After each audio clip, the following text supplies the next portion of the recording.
Donc je me présente, je m'appelle Mine, j'ai 47 ans et je suis coiffeur depuis 1996. Voilà, j'ai un parcours un peu atypique. J'étais pas forcé, c'était pas forcément mon secteur de prédilection, mais j'aimais bien rendre les gens jolis.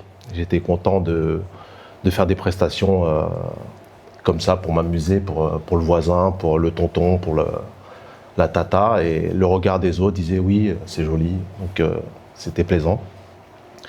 Et c'était quoi la question, excuse-moi? L'émotion, excusez-moi. Nous parler de ton parcours et de ton salon. D'accord. Et donc oui, donc j'ai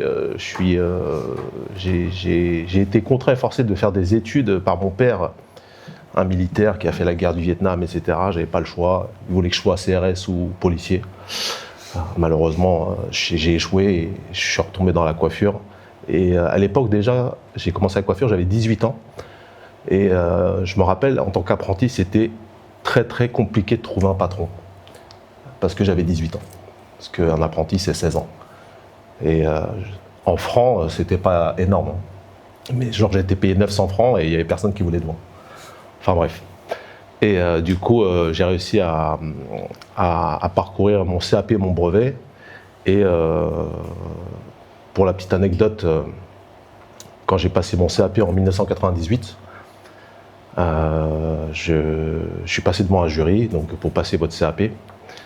Et j'ai un ami à moi qui s'est, comment dirais-je, sacrifié pour moi. Et donc il a laissé pousser ses cheveux, sa barbe. On croyait que c'était Jésus-Christ, Moïse, voilà, ouvre-toi, là, enfin la mer. Là. Et donc du coup, je suis passé devant le jury, ils étaient 4, et on avait 1h15 pour faire la prestation cheveux et barbe à l'époque. Et du coup, j'ai pris mes ciseaux, j'ai fait 15 minutes, j'ai dégrossi un peu les cheveux, et après j'ai fait 1 heure de finition.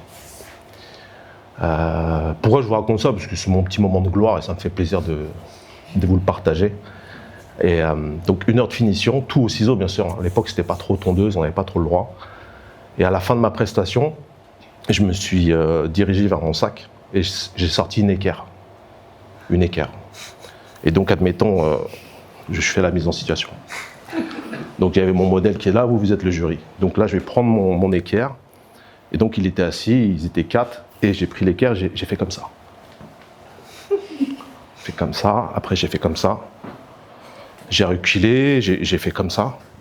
Ça a duré peut-être 30 secondes, mais 30 secondes c'était très très long. Hein. Je peux vous dire c'était vachement malaisant, mais j'étais lancé, je l'ai fait à fond. Quoi. Donc tac tac. Après je me repositionne comme ça et je dis c'est bon, j'ai fini. Et là encore un blanc, etc. Donc ils ne me parlent pas, ils ne me font aucun feedback. Je dis bon ok, c'est pas grave. Et quand je ressens mon bulletin de notes, à la fin de l'examen, enfin des semaines après, j'ai eu 20 sur 20. Vous pouvez m'applaudir, ça me fait plaisir, hein, faut pas hésiter. J'ai eu 20 sur 20 et j'y croyais pas. J'étais reçu par le maire adjoint de Nanterre, puisque mon CFA était à Nanterre, qui m'a dit oui, première fois qu'un apprenti a eu 20 sur 20 à une épreuve, etc. J'ai eu un petit encadré dans le journal local. Et donc, du coup, pourquoi ça a fonctionné? Parce que quand vous entreprenez, il faut être passionné. Si vous êtes passionné, ça marche. Si vous n'êtes pas passionné et vous faites ça juste pour l'argent, compliqué. Donc voilà un peu comment je suis tombé dans le monde de la coiffure. Et voilà, je voulais juste vous partager ce petit moment de gloire il y a des années. Et voilà, c'était quoi? Mais merci pour cette présentation complète. Merci à vous. C'était très complet. Donc tu parlais d'argent, on sait que le moment du paiement, c'est vraiment clé dans l'expérience client. Je voulais savoir comment tu gères cette étape aujourd'hui? Je le gère très bien. C'est l'heure de khalas. Enfin, excusez-moi, c'est l'heure de payer.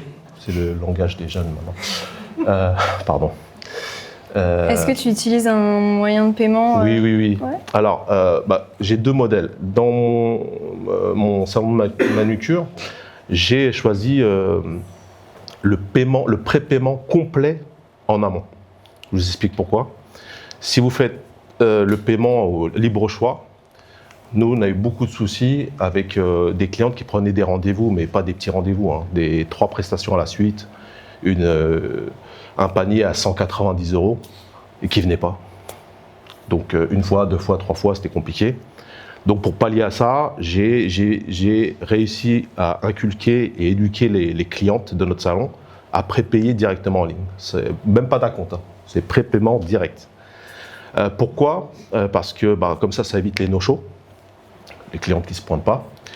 Et ça vous permet, pour le confort de la cliente et pour la collaboratrice, d'optimiser la prestation. Pas de perte de temps. On est là, on optimise. Prestation de 30 minutes, c'est 30 minutes.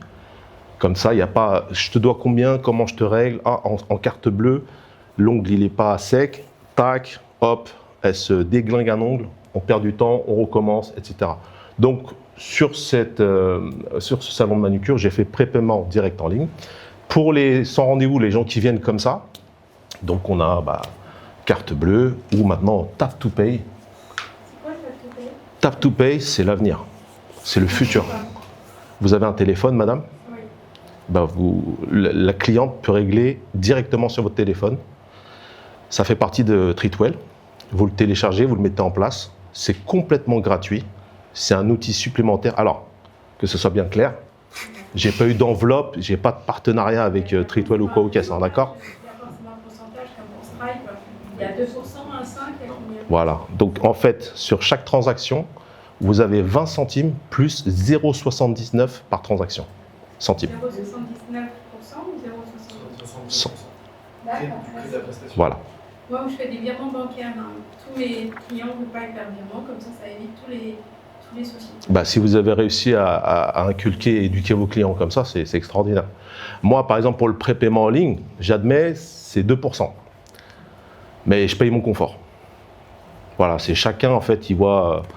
Et en fait, j'ai pas trouvé d'autres alternatives pour l'instant. Ça fonctionne très bien, et via Stripe d'ailleurs.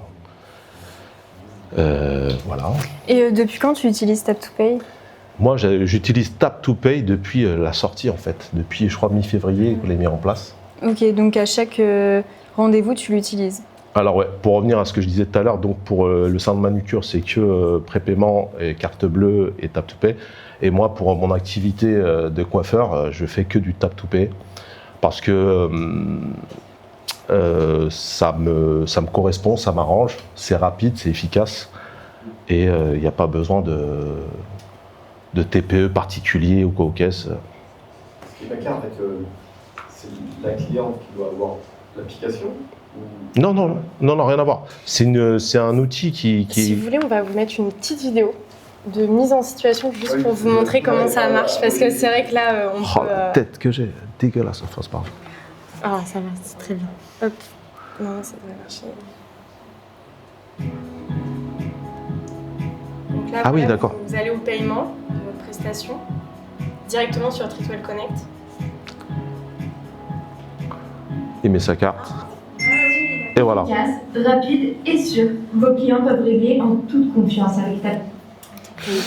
En fait, votre téléphone devient TPE avec l'outil de Connect, Treatwell Connect. Alors, sur 95 €, vous touchez combien exactement ? Vous enlevez 20 centimes et 0,79.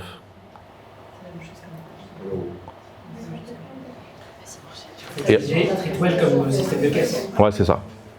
Moi j'ai une question. Du coup, lorsqu'on est payé en CB, quand la cliente paye en CB, on reçoit l'argent le lendemain ou Alors vous avez, 3 jours après. alors en fait vous avez vous êtes chez Treatwell aussi, Connect. Oui, vous non, Pro, je pense. Pro. Alors je sais pas comment c'est chez Pro, mais c'est chez Connect vous avez le choix entre payer tous les lundis en début de semaine ou payer tous les 15 jours. C'est-à-dire tous les paiements qui ont été faits, Okay. ils vont vous faire un virement global de la semaine, soit tous les lundis ou soit tous les 15 jours. Okay. Vous avez une facture dessus. Ça fait quand même un petit inconvénient par rapport à la banque classique où on reçoit le lendemain. Ok, Voilà. ça marche. Par rapport à du paiement sans contact, par téléphone ou autre, la plus-value, si ce n'est que on ne nécessite peut-être pas le montant, c'est la même chose. En fait, il n'y a pas de... En fait, c'est exactement le même système qu'un TPE avec des frais bancaires différents. D'accord ? Pour toutes les questions, on les pourra un tout petit peu à la fin. D'accord. Ne vous inquiétez pas. Si Pas vous besoin avez de payer ou de louer le TPE, exactement. Oui, je vais poursuivre. Donc, selon toi, quels sont les avantages depuis que tu as Tap to Pay? Bah, en fait, moi, comme je suis pour la partie coiffure, je reçois les clients à mon salon, mais je fais beaucoup d'événements en extérieur. Donc, du coup, j'ai cet outil sur moi.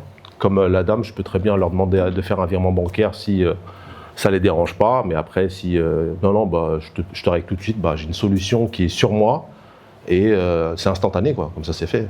Moi, j'aime bien quand je fais une prestation qu'on me paye tout de suite. Pas qu'on me dise oui, je te règle ça plus tard et vice-versa. Moi, quand je vais faire une prestation chez quelqu'un, moi, je déteste payer dans 15 jours ou dans 90 jours. Parce que moi, je fais des événements pour des belles maisons et ils vous payent à 60 jours. C'est comme ça, il faut s'adapter. Et voilà. Donc là, vous avez une solution de paiement sur vous à tout moment. Admettons, vous avez un salon, vous avez des TPE, vous avez beaucoup de collaborateurs. Et ce jour-là, vous savez, les TPE, moi au début, dans mon salon, c'était compliqué, enfin dans le salon de manucure, vous savez, il y a un réseau. Des fois, ils captent, des fois, ils captent pas. Des fois, je voyais mon épouse, parce que c'est elle qui gère le salon là-bas, elle devait sortir du salon, elle était comme ça, sur la place pour essayer de trouver un réseau. Et à chaque fois, vous demandez à vos clients, excusez-moi, vous pouvez retirer, ouais, tu fais du black, vous voyez, direct, vous faites de l'argent. Donc là, admettons, le TPE ne marche pas, vous avez une solution qui est gratuite sur votre logiciel Treatwell, il paye et puis merci, au revoir. C'est tout. C'est un backup, ça peut toujours servir. Mais je le recommande plus à... Oui, il y a une question là. Non, je vous laisse finir, mais après, il y avait une question. Ouais. Oui. Oui. Du coup, à qui tu recommanderais Tap to Pay? Alors, Tap to Pay, je le recommande à tout le monde. À tout le monde, mais particulièrement à tous ceux qui sont indépendants, freelance, qui démarrent aussi. Comme ça évite d'aller faire les démarches à la banque, louer un TPE, venir, ils vous envoient un technicien pour le raccorder, machin, il y a une puce à mettre. Moi, je l'ai fait, moi je trouvais ça un peu archaïque. Hein. Et puis le papier derrière, vous avez acheté des rouleaux de papier, c'est fini le papier maintenant. Enfin, tout est... On envoie... Moi, quand j'achète quelque chose, on me demande, vous voulez le reçu? Je ne le prends même plus, le reçu. Enfin, je ne sais pas si vous prenez le ticket ou pas, mais voilà, quoi. Et pour un salon qui hésiterait à ajouter Tap to Pay, qu'est-ce que tu lui dirais? Bah, je dirais que c'est dommage. C'est un outil gratuit. On ne te force pas de l'utiliser. Donc, autant le prendre et autant s'en servir à bon escient quand tu en as besoin, quoi, tout simplement. Il faut s'armer. On est à l'ère du digital. Moi, je ne sais pas vous, mais moi, j'ai très peu de clients qui ont des espèces sur eux, qui vous règlent en espèces. C'est pas... Et je le vois, hein, je vais à la boulangerie, je ne citerai pas de nom, mais qui achètent des baguettes à 1 €, ils payent en sans contact, quoi. Voilà. Et... De toute façon, la plupart des jeunes maintenant payent en tablette. Oui, oui, en sans contact. Oui, ils ont rarement des espèces sur eux, quoi. Ceux qui ont de l'espèce, c'est vraiment les anciens. Hein. Les petites mamies, les petits papis là, qui sont là, ils aiment bien, ouais, je te donne de la force. Et donc tout à l'heure, tu disais que c'était rapide, que c'était sécurisé, mais est-ce que ça a aussi changé la manière dont tu interagis avec tes clients au moment du paiement, justement? Est-ce que c'est moins gênant, c'est plus rapide, donc est-ce que ça a changé? Alors, au moment du paiement, en fait, les clients, enfin, au tout début, ils disent, tu fais quoi? Je fais, c'est l'heure de khalas, hein, c'est l'heure de payer. Hein. Donc, du coup, je sors mon téléphone. Et je lui dis, mais c'est quoi? Donc il voit, et quand il met son téléphone ou sa carte bleue, et puis il y a ce feu d'artifice, et que j'ai l'argent, il fait waouh. Enfin, je dis, calme-toi, j'ai pas l'oseille tout de suite, ça va arriver dans 1 semaine. Donc, et puis j'ai des frais dessus, et frais bancaires, et puis après j'ai l'URSSAF à payer, donc tu sais, il me reste pas grand-chose. Hein, je veux dire, faut continuer à travailler, quoi. Pour le client, c'est comme un sans contact? C'est un sans contact, exactement. Et de téléphone à téléphone, ça peut marcher aussi? Oui, voilà. Pour les plus de 50 € ça passe quand même? Oui, en fait, pour les plus de 50 € ça marche quand même. Et par exemple, moi j'ai fait, il y avait un panier à 95 €. La personne a posé sa carte bleue et ensuite ils ont demandé le code. Donc il a dû refaire son code. Par contre, en revanche, j'ai eu un souci une fois avec un client vraiment à l'ancienne. Alors lui, il est anti technologie, tout ça. Et ça marchait pas du tout parce qu'il n'avait pas activé le NFC, je crois, c'est ça le truc sans contact sur sa carte. Du coup, il m'a fait un virement bancaire. Voilà. Je dis, C'est même pas, c'est un vieux. Même pas, il est anti, voilà. Pourtant, il a le dernier iPhone, etc. Mais il a dit, ouais, je sais pas. J'ai vu là, il rentre dans le métro, il te met un truc. Je fais, oh là, ok. Bon. Donc globalement, les réactions sont plutôt positives. Globalement, les gens, ils se disent, oui, ils font, encore une fois, j'ai pas eu d'enveloppe pour parler de Tap to Pay, que ce soit bien clair. Ils font un effet waouh, il faut waouh, c'est technologique, c'est bien. Je sais pas, on est là.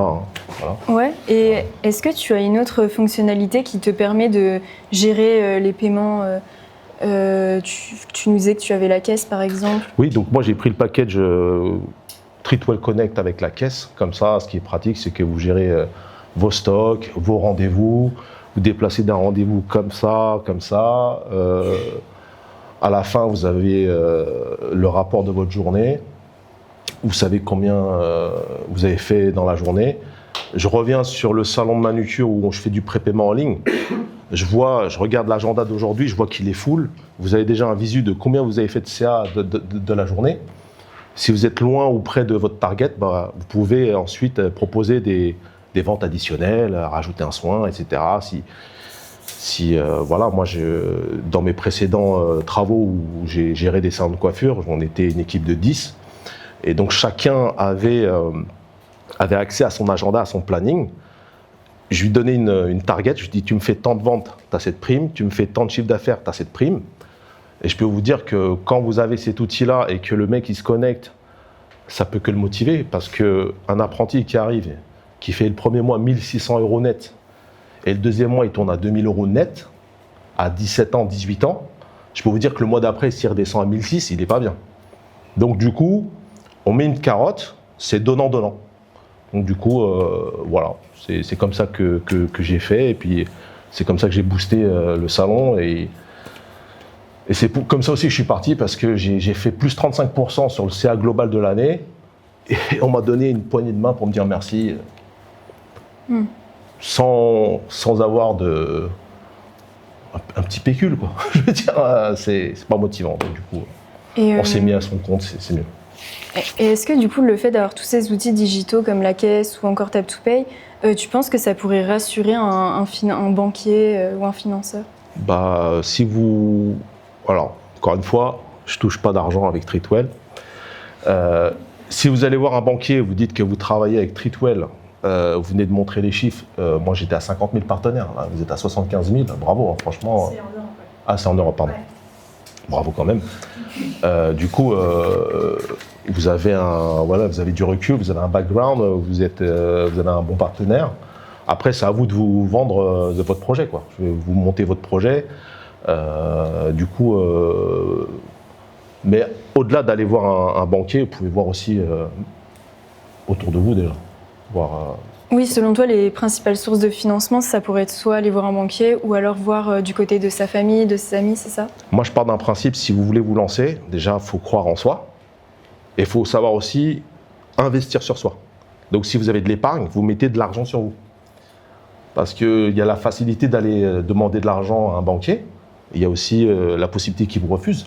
Mais si vous voulez ouvrir un commerce, quelque chose, vous investissez sur vous-même, ça vous engage et ça vous donne une responsabilité. Après, vous avez toujours le choix de la famille. Mais oui, je pense qu'il y a plusieurs leviers. Il y a soi-même, la famille, les amis, et puis après aller voir la banque, monter un projet. Alors, si je peux donner un conseil, maintenant, à l'ère de l'intelligence artificielle, vous montez un projet, vous voulez, je sais pas moi, prendre un fonds de commerce ou louer un local. Le local, il est vide, vous faites une photo, vous allez sur ChatGPT, c'est mon gars sûr, tous les jours, je lui pose des questions. ChatGPT, voilà, tac, tac, tac, vous faites un truc en 3D, vous venez, vous lui montrez, c'est beau, ce sera comme ça, tac, tac, tac. Il y a des chances que votre projet aboutisse. Surtout que maintenant, moi, je suis du côté du Grand Rex, à côté du métro Bonne Nouvelle. Je me balade beaucoup, je fais que de marcher. Il y a des locaux à foison, hein. Vraiment, il y a des locaux pour tout le monde, hein. Je pense que là, il y a moyen de, si vous avez quelque chose, vous voulez entreprendre, il ne faut pas hésiter, il faut croire en soi et il faut aller de l'avant et il faut s'entourer des bonnes personnes. Et donc, de par ton expérience personnelle, est-ce que tu pourrais nous dire les critères que regardent les banquiers ou même encore nous donner des conseils pour comment présenter un bon dossier de financement? Franchement, tu télécharges l'application ChatGPT, tu lui poses la question, il te répond direct. Vraiment, hein. C'est extraordinaire ça. Donc du coup, encore une fois, je vais me répéter, il faut savoir s'entourer des bonnes personnes, des gens qui te tirent vers le haut, ou sinon le faire soi-même. Hein. Moi, personnellement, tout ce que j'ai fait, il n'y a personne qui m'a soutenu, même dans ma propre famille. Personne ne croit en toi, personne machin, et en fait, je ne demande rien à personne. Donc, ça marche, tout le monde vient te voir, ça marche pas, tout le monde vient pas te voir. Mais faut vraiment, encore une fois, faut penser projet, faut penser longévité et faut être passionné. Je sais pas si vous êtes d'accord avec moi, mais pour moi, pour que ça marche, il faut vraiment être passionné. Par exemple, je reviens sur le centre de manuture. Nous, ça fait depuis 2020, je l'ai pris en plein Covid. J'avais aucune visibilité. On sort de lockdown, pas lockdown, machin. Je le prends en décembre 2020. On embauche un salarié en janvier 2021 et en mars, lockdown.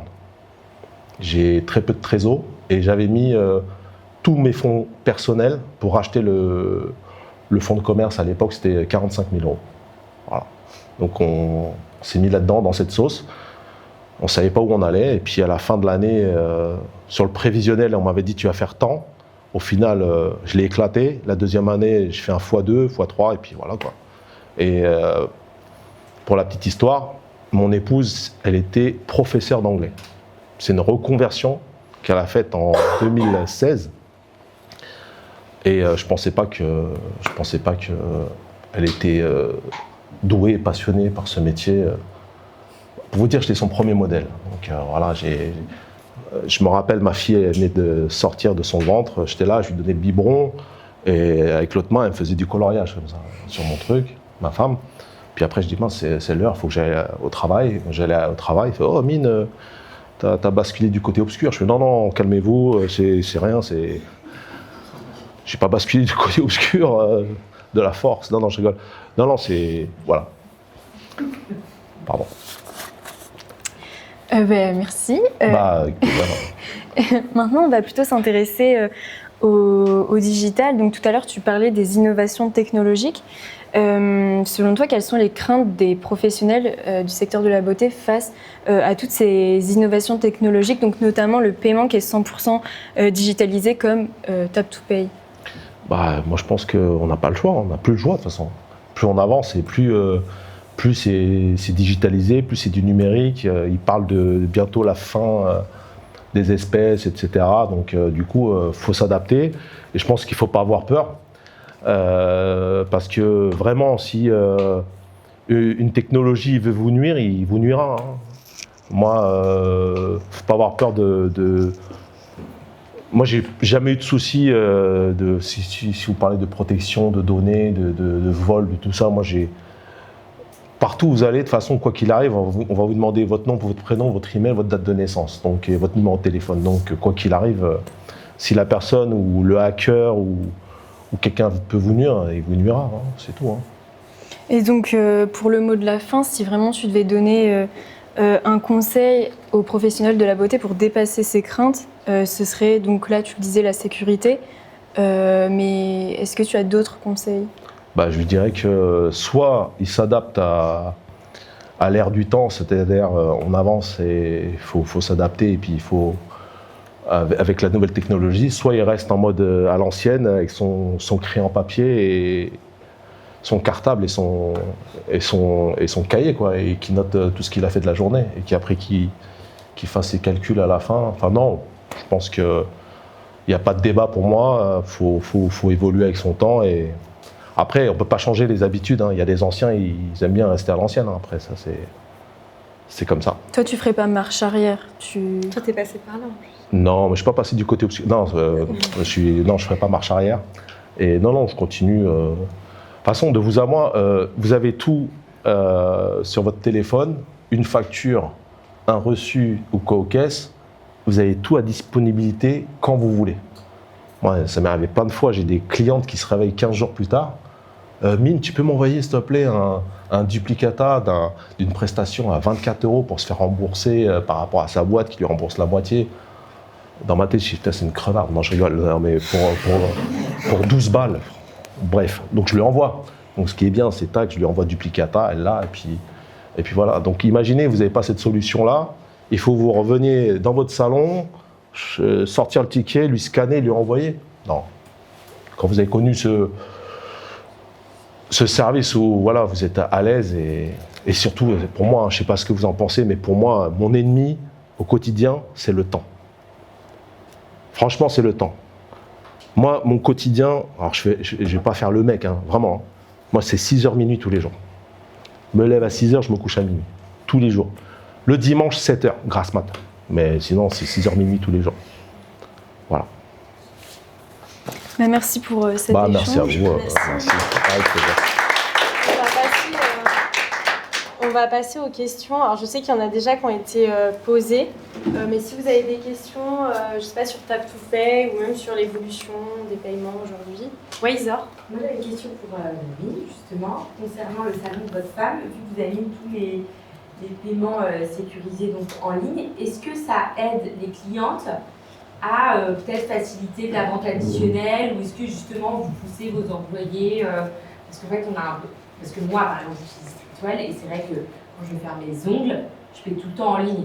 Parce que j'ai pas envie de sortir mon portefeuille, etc. Et en fait, j'ai un peu cette impression de ne pas avoir payé parce qu'on ne sait plus quand on a fait le rendez-vous. Donc on se laisse un peu tenter par soit un produit, soit s'il y a de la place pour une épilation, quelque chose comme ça. C'est une super question et c'est quelque chose que j'ai remarqué. Le fait que vous avez pris votre rendez-vous à l'avance, parce que moi, ce qu'on a réussi à inculquer, encore une fois, hein, je ne fais pas le gars, le mec, on est tout petit, hein, elles sont 4 dans l'institut, c'est pas un truc énorme, mais si vous voulez un rendez-vous avec ma femme, c'est 2-3 semaines d'attente. Si vous voulez passer avec Rose. Après, avec les autres employés, ça va. Mais le fait qu'elles prennent rendez-vous 15 jours à l'avance, ça y est, c'est payé, c'est fini. Donc tu arrives, j'ai un petit creux, tu veux faire une beauté des pieds en plus? Allez, tac. Donc elle paye la beauté, elle se rend pas compte quoi en fait. Mais sans forcer, hein. C'est-à-dire que nous, en général, quand on peut le faire, on le fait. Mais en général, c'est tout le temps full, dans la période estivale, hein, bien sûr. Quand on peut, on fait quoi. Mais ouais, c'est clair que, comme on dit dans le jargon, ça passe crème, quoi. Ça passe bien. Donc, voilà. L'application, je comprends, c'est sur le téléphone. Ça. En fait, vous êtes chez Trictwell. Vous avez Trictwell Pro ou Trictwell Connect. Connect. En fait, sur Trictwell Connect, vous allez dans Paramètres et je pense que la personne qui gère votre compte pourra vous aider à activer le Tap2Pay. Normalement, il est déjà activé. Il s'active automatiquement. Si vous voulez, je vous montre après. Et en fait, quand vous allez sur votre rendez-vous pour finaliser votre paiement, quand vous tapez sur finaliser, il vous propose plein de sortes de paiements, espèces montant. Normalement, il y a le Tap2Pay qui s'affiche et vous avez juste à appuyer dessus. En fait, c'est pas la question. Pardon. Merci.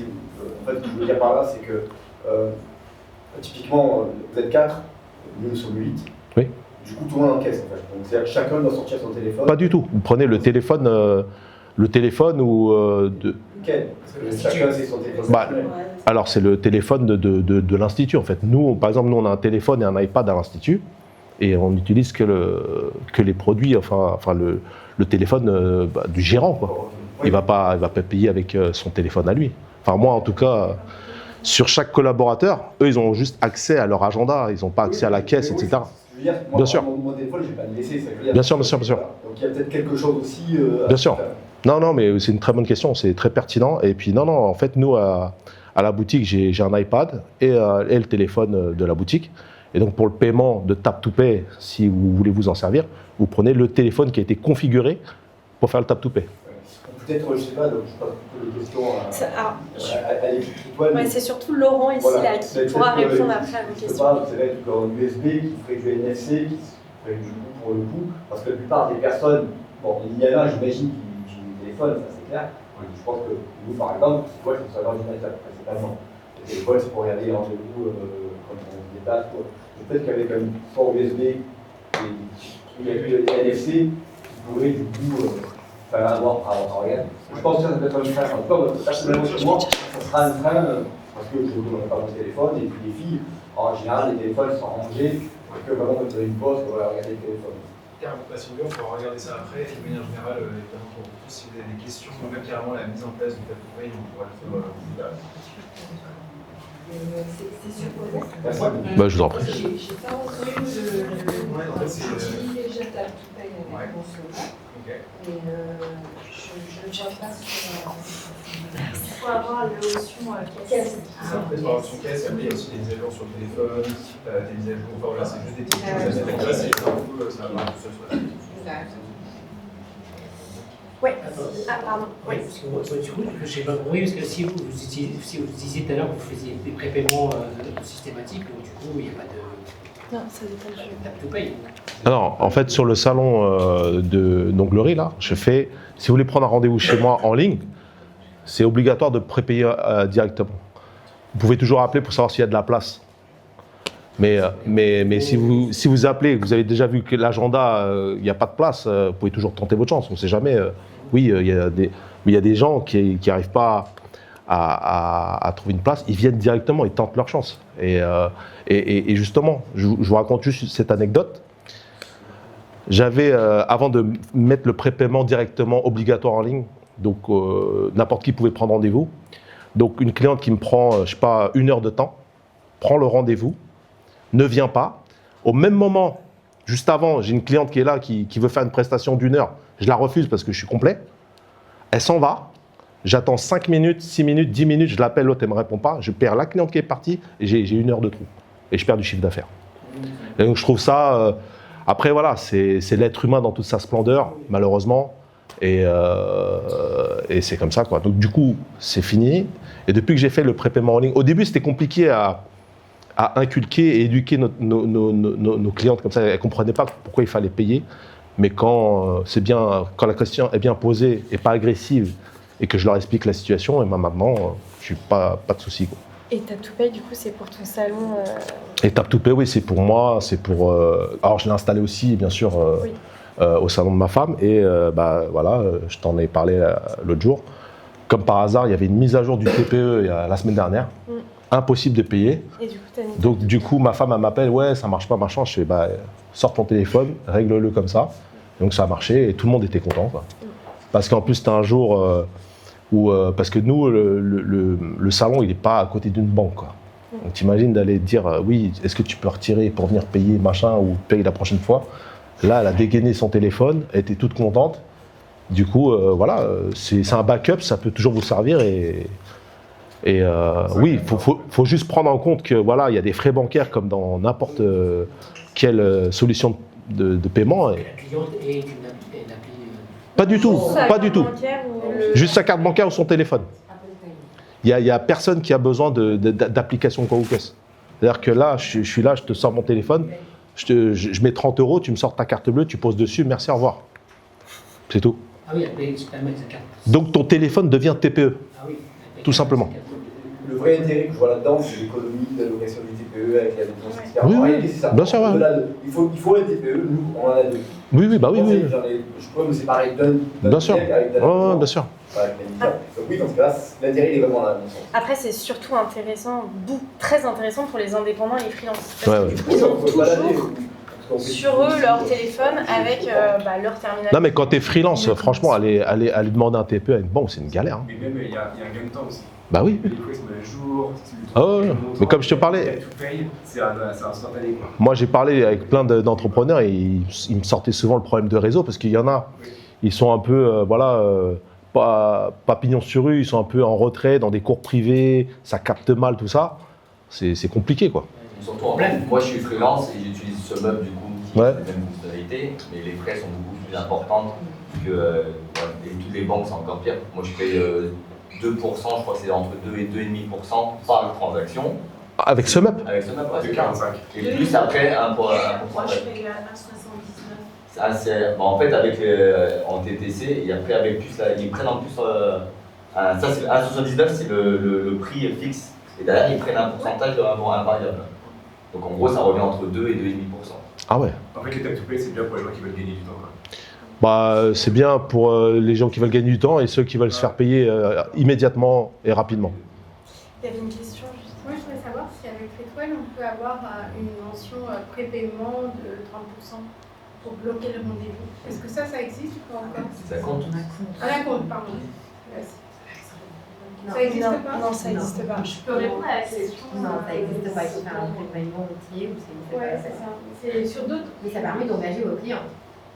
On propose l'empreinte bancaire en fait chez Treatwell. Ça n'est quoi l'empreinte bancaire? Oui, c'est l'empreinte bancaire, ça va être sur la marketplace, on va prendre la carte de crédit du client et ça vous protège en cas de no-show. Ce que disait Roxane tout à l'heure, si jamais le client flanque d'un minimum de 20 heures, vous avez le choix de pouvoir le priver ou pas. Et même aussi, c'est paiement sur place. Oui. Oui. Sur place, Systématiquement, chaque client doit impérativement mettre le même numéro de carte. Si vous activez l'empreinte bancaire, J'ai opté pour l'empreinte bancaire. Et ça me permet aussi de faire le tri, de ne pas avoir de la mauvaise clientèle quelque part. Ouais. Je ne suis pas sur du volume. Donc, j'ai choisi ça pour ne pas avoir de problème. Et aussi, en fait, il n'y a pas comme notre all money is good money. Vous voyez donc, je préfère me centrer sur une bonne qualité de clients. Si ça cause un problème de laisser l'empreinte bancaire, c'est que peut-être vous allez me faire un faux bon un jour. Donc je préfère pas. Et C'est-à-dire si vous l'avez, on a tous accès à l'empreinte. Oui, c'est accessible via Connect. En fait, il faut faire la demande. Il faut faire la demande. C'est ça. Et pour faire la demande, c'est par le bot? Par le chat, c'est par le chat. Ok. Est-ce qu'il y a d'autres questions sur ce sujet financement, tap to pay, évolution des paiements? Voilà, c'est le moment. Connecté sur la box aussi. Connecté sur la box? C'est-à-dire, si là vous avez besoin d'une box forcément aussi. On n'a plus besoin d'internet, il y a la 4G en fait. 4G, 5G, ça marche. Hein. Ça marche, Ouais, ouais. Parce que la box c'est quand même un petit coup. La box, je ne sais pas chez qui vous êtes, moi par exemple, Bouygues Télécom, ça coûte 49 € par mois. Ça coûte un peu cher. Donc là, au moins, plus besoin d'avoir une box internet. Ouais. Non, avec le truc tap to pay, ton téléphone, tu te balades partout. À tout moment, tu peux prendre de l'argent. Non, mais c'est vrai. Moi, je dors avec mes ciseaux, je me lève, ça qui le tour, tac, tac. Merci beaucoup. J'ai juste une question. Oui. Donc là, pour le tap to pay Treatwell, il faut être abonné à la caisse, c'est ça? Oui, c'est ça, il faut avoir la caisse. Quel est le tarif? 29,90 par mois, TTC. Par mois? Et vous savez quoi? Je suis pas payé par Treatwell. Hein.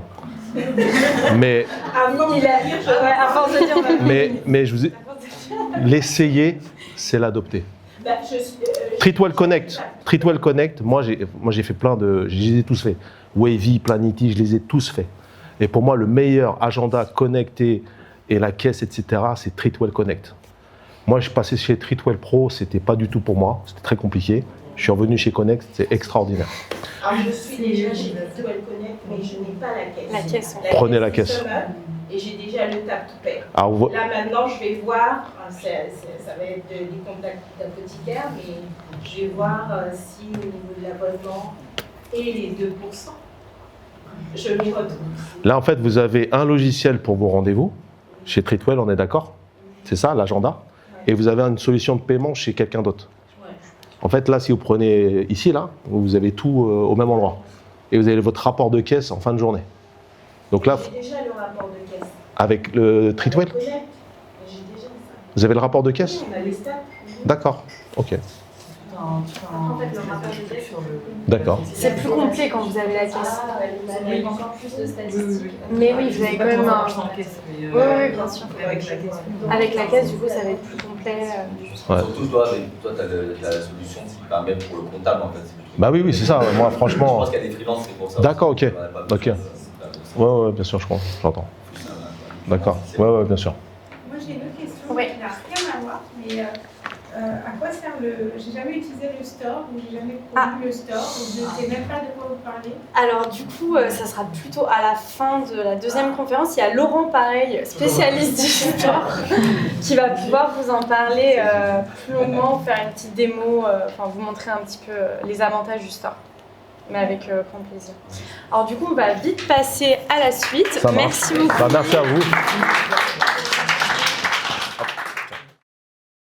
On va aborder un sujet central, on l'a beaucoup revu dans les feedbacks des précédents Treatwell Business Day. C'est comment recruter, comment attirer et fidéliser les meilleurs talents dans un marché de plus en plus compétitif. Pour en parler, nous, on a le plaisir d'accueillir du coup Fabrice et Driss, fondateurs de Descobé, qui est la première application mobile entièrement dédiée au recrutement dans le secteur de la beauté, du bien-être et de la coiffure. Descobé, ils vont en parler mieux que moi, mais simplifie la mise en relation entre employeurs et professionnels en proposant des offres ciblées, des profils vérifiés en s'appuyant sur les codes modernes du digital pour répondre aux attentes des nouvelles générations. Avec eux, on va explorer les meilleures stratégies de recrutement, l'impact des réseaux sociaux dans le recrutement aussi, et partager des astuces concrètes pour renforcer les équipes. Donc merci d'être avec nous. Lançons sans plus attendre les discussions. Pour les questions, ça sera plutôt du coup à la fin de la conférence. N'hésitez pas à les noter pour ne pas les oublier.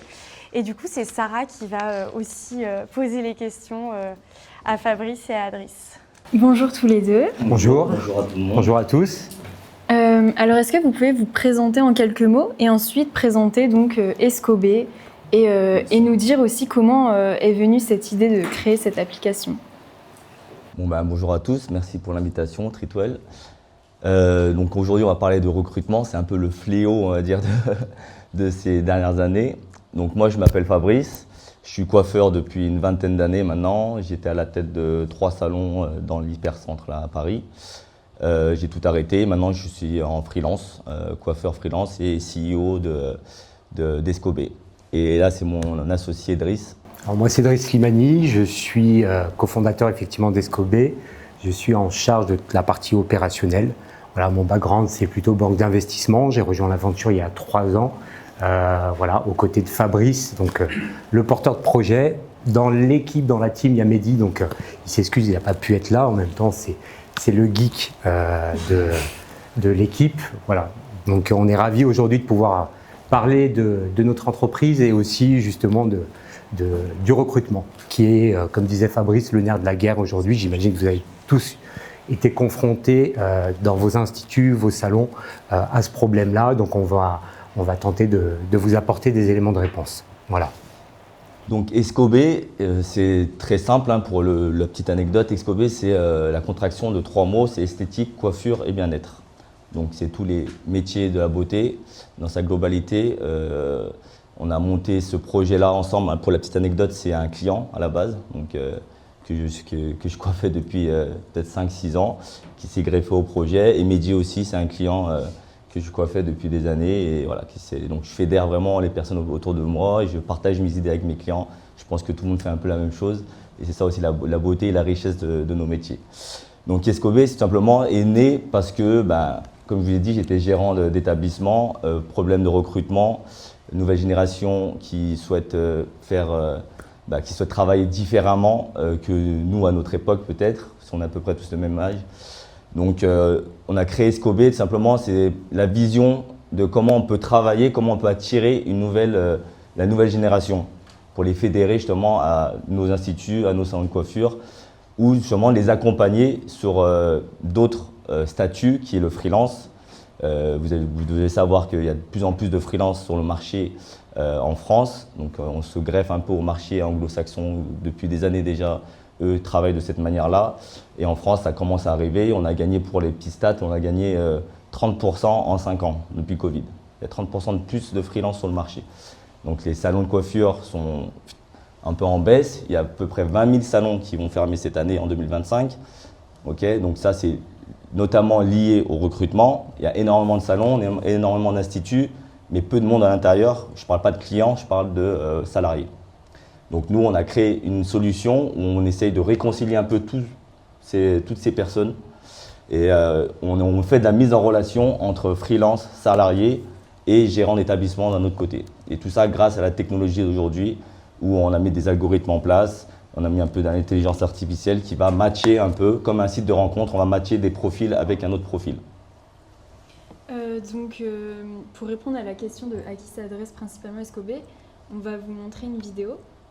Ouais, on va aller... Bon, là, c'est peut-être plus pour les détails, pour expliquer comment marche. Oui, alors c'est très simple, comment ça marche, c'est facile. 1, 2, 3, 4. En réalité, vous vous localisez. Il y a des instituts, des salons qui gèrent plusieurs endroits. On pense aussi aux franchisés. On indique sa géolocalisation. On a besoin de renfort, on clique, on contractualise directement sur l'application. C'est une application qui est ISO RGPD, tout est contractualisé, signature électronique, horodatage. En cas de contrôle URSSAF, en fait, on peut présenter en fait, le contrat en disant voilà, j'ai fait appel à un renfort qualifié qui disait un freelance qui n'arrive pas à remplir son agenda, mais qui est OK sur le principe de venir en renfort d'un institut le temps d'une heure, le temps d'une prestation pour pouvoir honorer sa clientèle. Voilà, donc tout est fait assez simplement sur l'application. De la même manière, les freelances aujourd'hui, on est à l'ère de la mobilité. Plutôt que d'aller chez les gens directement à domicile, on a des espaces de coworking qui se créent de plus en plus, qui sont des espaces dédiés, des espaces de travail collaboratif, un peu comme ce qu'on voit aujourd'hui les WeWork. Aujourd'hui, il y a les WeWork de la beauté qui se créent en France, qui se multiplient. On peut louer sa cabine, on peut louer son fauteuil, sa table de manucure, etc. Aujourd'hui, on a même sur l'application des nouveaux métiers qu'on n'avait pas forcément envisagés, tels que des réflexologues et des gens qui ont besoin de cabines privées, qui louent directement sur l'application. C'est aussi un réseau social parce qu'en fait, on a une e-réputation. Aujourd'hui, on est un peu noyé via Instagram, Facebook, etc. L'idée, c'est qu'on ait une application 100% dédiée à l'univers de la beauté. Vous pouvez vous mettre en avant par le biais d'un portfolio, d'accord, pour pouvoir montrer un peu votre travail et toutes les prestations sont notées, vous avez un système de ranking, etc. Voilà, rapidement. À qui s'adresse principalement Escobé? Alors, on a plusieurs types de personas, on a des freelances, bien entendu. Donc les freelances dans la beauté, donc ça va de la coiffeuse, le coiffeur, l'esthéticienne, la manucure, je disais les repas, tout ce qui a trait au bien-être, les masseurs et masseuses. Voilà, donc on a, concernant les établissements, côté établissement, on cible principalement les salons de coiffure, les instituts de beauté, les espaces de coworking dédiés, donc voilà, qui présentent un périmètre différent des autres. Donc ça, c'est nos personnages. On va montrer une petite vidéo d'un témoignage de cliente Escobé. Attends juste 2 secondes, juste parce qu'on n'a pas parlé du service vraiment, parce que peut-être on voit les personnes là.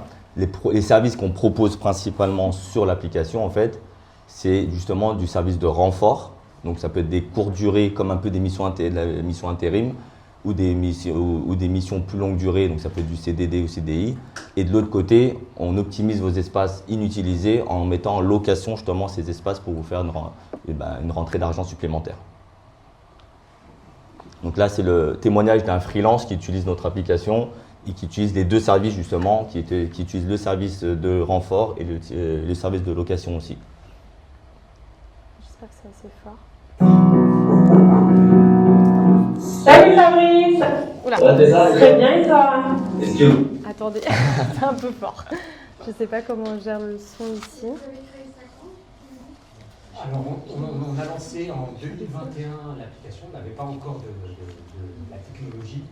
On a été présent pendant 3 années au Mondial de la coiffure et de la beauté. On a eu le prix d'innovation, c'est là où on a été détecté par le programme de L'Oréal. On a travaillé pendant un peu plus d'1 an à leur côté sur ce programme-là pour pouvoir valider justement l'attraction par rapport au marché et aussi aux besoins. Parce que le recrutement, c'était vraiment une problématique en France. Il y a certains pays d'Europe où les questions ne se posent pas. Mais en tout cas, en France, effectivement, c'était un élément qu'il fallait prendre en considération. Aujourd'hui, on n'a que des retours positifs des utilisateurs et aujourd'hui les instituts, comme on parlait de franchise, peinent à recruter. J'imagine que dans vos établissements, voilà, c'est quelque chose qui vous parle aussi. Comment recruter la bonne personne, c'est comme je fais Corona par rapport à votre activité aussi. Recruter la bonne personne qualifiée, c'est toujours compliqué parce que voilà, il y a un ticket d'entrée, il y a de l'argent, il y a l'investissement. Et donc, le fait de passer par une application comme la nôtre, ça vous garantit quelque part d'avoir des profils qualifiés qui correspondent justement à votre client. Voilà. On va essayer. Non, c'est mon fort. Je suis désolée pour. Ah, alors, attendez, hop, on va revenir en arrière. Et l'application est effective depuis un an et demi. Salut Fabrice, ça va? Très bien et toi? Est-ce que elle est là? Non, elle est pas là aujourd'hui. Sur le record du coup. Ah super, vas-y, tu me racontes ça alors. Allez, c'est parti, on à toi. Merci beaucoup. Alors à la base, je suis venue pour un fauteuil ici. Donc je loue mon fauteuil depuis quelques temps chez Gwenaël, à l'appartement royal.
Qu'est-ce qui différencie Escobé des autres plateformes de recrutement, des autres méthodes de recrutement traditionnelles? Ouais.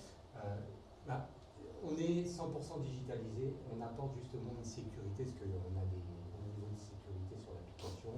Je vous disais, sur la contractualisation, on est ISO RGPD, donc toutes les données sont anonymisées, etc. L'approche en termes de recrutement, généralement, vous postez une annonce lambda sur un magazine, sur une revue spécialisée ou par le biais d'une quelconque plateforme. Vous attendez effectivement des retours. Ce n'est pas forcément les retours que vous. C'est pas forcément des profils qualifiés. C'est à vous de faire le tri. L'avantage d'une plateforme comme Escobé, c'est que en amont, nous on contrôle. Il y a des contrôles qui sont faits sur le diplôme, sur le numéro de siret, savoir l'identification si c'est bien un professionnel du secteur de la beauté, sur les assurances, responsabilité civile. Voilà, donc tout est fait en amont pour pouvoir vous garantir un niveau de satisfaction optimal. Voilà. Après, sur l'accompagnement du recrutement, les annonces, on a du support, donc on vous accompagne à rédiger la meilleure annonce. Si vous souhaitez poster, vous recherchez un profil polyvalent ou autre, on va chercher avec vous à optimiser votre annonce. Et l'avantage aussi, si je peux rajouter, c'est que, comme on disait tout à l'heure, il y a un portfolio. Donc en fait, peu importe l'expérience finalement, parce qu'on peut avoir 20 ans d'expérience, mais le professionnel ne peut pas correspondre à votre établissement, parce qu'il travaille d'une autre manière, ou il a travaillé dans d'autres établissements qui ne correspondent pas du tout à la vôtre. Là, ça permet de voir vraiment tout de suite comment travaille la personne. Et en fait, peu importe son expérience, justement, c'est ça qui va matcher. Et c'est ça qu'on a mis en place vraiment quand on dit comme un site de rencontre, comme un Tinder de la beauté, on dit souvent, on compare à ça, c'est qu'on va matcher vraiment les profils avec le meilleur professionnel en face. Super, c'était très clair. Maintenant, pour poursuivre, je vais poursuivre un peu plus mes questions sur les nouvelles attentes de cette nouvelle génération. Selon vous, quelles sont les principales attentes des jeunes professionnels dans le secteur de la beauté et du bien-être aujourd'hui? Vous avez dû tous voir l'avant-Covid et l'après-Covid. J'ai l'impression qu'il y avait deux mondes complètement différents. Moi, en l'occurrence, c'est mon expérience professionnelle et personnelle. C'est ce que j'ai vu aussi au sein de mes salons, parce que pendant le Covid, j'avais encore mes salons de coiffure. Et je trouve que justement, il y a demande, on va dire, qui est complètement différente maintenant de la nouvelle génération. Et on parle beaucoup de flexibilité. Les gens dans les bureaux, maintenant ils travaillent à la maison, ils font du home office. Maintenant, les plus jeunes veulent moins travailler peut-être le samedi, veulent avoir une qualité de vie aussi, tout simplement avoir une vie en plus du travail. Ce qui était compliqué à l'époque, parce que moi j'ai connu l'époque où on arrivait à 9h le matin et on partait à 20h, 21h le soir. Donc maintenant les jeunes ils veulent de la flexibilité, bien sûr gagner de l'argent, comme un peu tout le monde, hein, mais c'est même plus le critère numéro un quand on voit, et ils veulent surtout aussi que leur… Pardon ? De la liberté, mais surtout aussi que leur monde corresponde à celui dans lequel ils vont travailler. C'est-à-dire qu'ils choisissent maintenant les lieux. À l'époque, c'était le salon qui avait un peu la main mise dessus, donc c'est lui qui faisait un peu le tri des CV. Moi, les gens ils venaient, ils déposaient les CV chez moi parce que j'avais un super emplacement, un joli salon. Alors que maintenant, justement, c'est nous qui devons aller chercher les personnes pour avoir le bon profil. Justement. C'est ça, donc du point de vue d'un gérant de salon ou de l'employeur, tout simplement, quels sont les critères qui influencent le plus le choix des nouveaux talents et comment un salon peut s'y adapter sans pour autant dénaturer son ADN? Je pense que maintenant, il faut être déjà connecté, soit sur les réseaux sociaux ou autres. Utiliser des plateformes dans le digital, je pense que c'est très important. Ça montre aussi qu'on est actuel. Au bout d'un moment, il faut vivre avec son temps, pouvoir s'adapter aux nouvelles demandes. Ça, c'est très important. Et comme je disais tout à l'heure, ils veulent travailler d'une manière plus… Ça reste le travail, en fait. Donc, OK, on a beau être passionné ou tout ce qu'on veut. Derrière, il faut qu'ils puissent en vivre. C'est ça aussi que le but de notre application, c'est de valoriser. On parle vraiment de valorisation de la profession, des professions de la beauté. Okay, avant tout, c'est vraiment remettre vraiment au centre les professionnels de la beauté pour qu'ils puissent vivre correctement de leur travail. Et puis juste des salaires qu'on entendait encore il y a quelques temps, travailler 40 heures par semaine et gagner 1 500 €. Quoi. Donc ça, les gens n'en veulent plus. Et c'est très bien aussi. Je pense que ça nous permet aussi de sortir de notre zone de confort et d'aller chercher aussi… de se dépasser aussi un petit peu pour justement aller chercher la bonne personne en face. Et tu parlais des réseaux sociaux. Quel est leur rôle finalement dans le processus de recrutement? Je pense que les réseaux sociaux, maintenant, ça devient la vitrine de son shop, de son étabbissement. Moi, comme je disais tout à l'heure, j'avais des super endroits à Montorgueil. Donc, je ne sais pas si vous connaissez, c'est dans le 2e arrondissement. J'avais 3 salons dans le quartier. J'ai payé très très cher. Je payais des loyers exorbitants parce que c'était des emplacements numéro 1. Maintenant, la nouvelle génération, ils s'en fichent un petit peu parce que même dans des petits coins perdus, c'est aussi ça la beauté de l'Internet ou du digital, c'est que peu importe où tu es, si tu fais du bon travail et tu communiques bien, limite tu peux être même mieux communicant que meilleur professionnel et tu auras quand même du monde parce que tu vas pouvoir attirer des personnes. Et quand je dis des personnes, ça peut être des clients comme aussi des professionnels avec toi. Vous êtes très connecté sur Instagram, Escobé. On essaye, mais… Donc selon vous, quelles sont les meilleures pratiques pour promouvoir son salon et son institut sur les réseaux sociaux afin d'attirer le plus de candidats, en tout cas des candidats qualifiés, des candidats que vous avez envie de voir dans votre salon? Très connecté, on essaye, parce qu'on justement on a la quarantaine dans l'équipe, donc on n'est plus si jeune que ça. Je sais que c'est pas évident pour tout le monde, les réseaux sociaux, ça parle à tout le monde, mais tout le monde n'est pas à l'aise aussi avec ça. Mais je pense que c'est, comme je disais, c'est vraiment ça reste la vitrine maintenant de son shop. On est obligé d'être sur les réseaux sociaux, sur Instagram, TikTok ou Facebook ou LinkedIn même si vous voulez taper un peu plus haut avec des investisseurs ou autres, ou grossir votre affaire. Pour moi, il faut vraiment montrer, il y a quand même le côté humain qui ressort derrière les réseaux sociaux. C'est-à-dire que les gens sont très connectés, mais c'est bien d'avoir un beau salon, un bel institut, mais derrière, il faut aussi montrer l'équipe. Donc ça, pour moi, c'est une erreur à ne pas commettre. C'est pas montrer que du avant-après, que son travail finalement. Si tu veux attirer des professionnels qui te ressemblent, il faut déjà être sur le bon créneau, sur le bon réseau social. C'est-à-dire que si tu es entre 20 et 30 ans, si tu ouvres un salon à 25 ans ou 30 ans, tu es quelqu'un qui va te ressembler aussi. Donc moi, j'opterais plus pour du TikTok, par exemple, où j'aurai des jeunes qui vont utiliser cette application-là. Et c'est des personnes qui vont me ressembler aussi, naturellement. Et de l'autre côté, montrer un peu l'ambiance dans nos salons, essayer de suivre peut-être des trends, montrer l'ambiance, montrer le côté, les produits avec lesquels tu travailles. Donc ça, c'est important. C'est aussi important, on va dire, que le travail en soi, montrer les avant-après. Ok, on travaille bien, mais je pense qu'il y a énormément de professionnels qui travaillent bien maintenant. Et c'est plus ça qui fait la différence. Donc vous conseillerez vraiment de dissocier chaque réseau social et par exemple Facebook pour tel oui, je pense que c'est pas la même cible en soi. Facebook, c'est quelque chose de très local, on recherche des events, ce genre de choses.